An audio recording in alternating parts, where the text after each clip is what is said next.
అదేవిధంగా మిత్రుడు డిఏల గురించి మాట్లాడిండు. ప్రతి నెల 1వ తారీఖు నాడు జీతాలు ఇవ్వడానికే తలప్రాణం తోకొస్తుంది.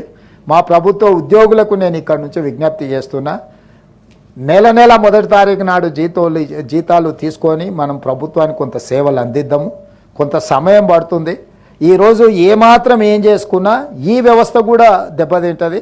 మన 1వ తారీఖు నాడు జీతాలు ఇవ్వడానికి రిజర్వ్ బ్యాంకు దగ్గర అప్పుడప్పుడు చేబదులు అంటారు కదా అధ్యక్ష, ఊర్లలో అంటాం కదా, బ్యాంకు లోను షూరిటీస్ కాకుండా చేబదులు మళ్ళీ ఇస్తాం. 4,000 కోట్ల రూపాయలు చేబదులు చేసి ఫస్ట్ నాడు జీతాలు ఇచ్చిన అధ్యక్ష. రిజర్వ్ బ్యాంకును ఇంకో 4-5 రోజులలో నీకు సర్దుతా నాకు వచ్చేదాన్ని బట్టి చేబదులు ఇవ్వని రిజర్వ్ బ్యాంకులో 4,000 కోట్ల రూపాయలు తెచ్చుకొని ప్రభుత్వ ఉద్యోగులకు 1వ తారీఖు నాడు జీతాలు ఇచ్చిన అధ్యక్ష.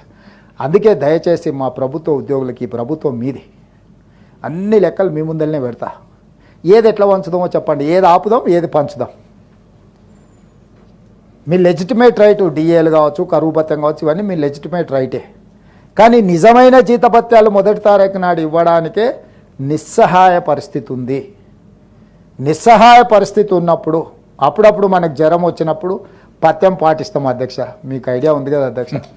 కొంచెం ఆరోగ్యం ఇట్లట్లయితే ఒక వారం రోజులు నాన్ వెజ్ తినడం మానేస్తాం, తెలుసు కదా అధ్యక్ష. మనం అట్లనే మనకి ఏదైనా పరిస్థితి, రాష్ట్ర ఆర్థిక పరిస్థితి కొంత బలహీనంగా ఉన్నది.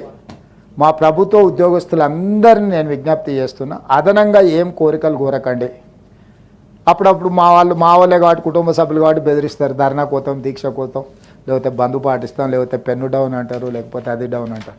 ఏది డౌన్ అన్నా మొత్తం ప్రభుత్వం డౌన్ అయిపోతుంది. వాస్తవంగా అమ్ముదామన్నా మా దగ్గర ఏం లేదు, మా దగ్గర మా సొంతం ఏదైనా ఉంది అమ్మి పెట్టినా సరిపోదు. మనందరం జపాన్లో ఒక పద్ధతి ఉంది, నిరసన తెలపాలనుకుంటే ఒక 2 గంటలు ఎక్కువ పని చేస్తారంట అక్కడ ఉత్పత్తి. అంటే ప్రభుత్వానికి నిరసన తెలపాలనుకున్నప్పుడు జపాన్ లాంటి దేశంలో ఉద్యోగస్తులు ఒక 2 గంటలు అదనంగా పనిచేస్తారంట.